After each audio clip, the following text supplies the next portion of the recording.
Surrexit Dominus vere.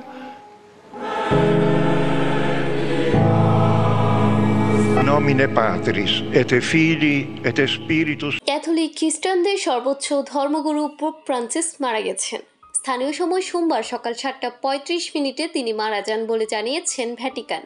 ভ্যাটিকানের কাছে Santa মার্তায় নিজের বাসভবনে তার মৃত্যু হয়। এর আগে পোপ ফ্রান্সিসের স্বাস্থ্যের অবস্থা সংকটজনক বলে জানানো হয়েছিল।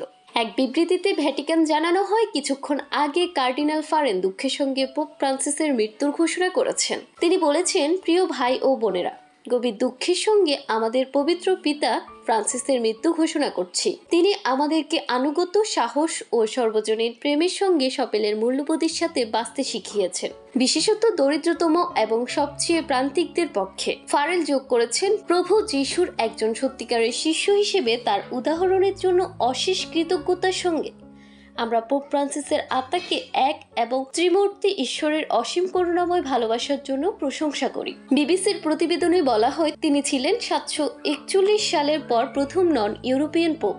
741 সালে সিরিয়ান বংশোদ্ভূত তৃতীয় গ্রেগরির মৃত্যুর পর রোমে আর কোনো নন ইউরোপীয় পোপ আসেননি। তিনি ক্যাথলিক গির্জায় সংস্কার কখনো বন্ধ করেননি। তারপরও তিনি সকলের কাছে জনপ্রিয় ছিলেন। প্রায় 600 বছরের মধ্যে স্বেচ্ছায় অবসর নেওয়া প্রথম পোপ ছিলেন ফ্রান্সিসের পূর্বসূরি ষোড়শ বেঞ্জামিন।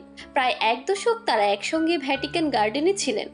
ষোড়শ বেঞ্জামিনের পর যখন 2013 সালে পোপ নির্বাচিত হন ফ্রান্সিস, তখন তার বয়স ছিল 70-এর কোটায়। জান্নাতুল তাহসিন, FTV নিউজ।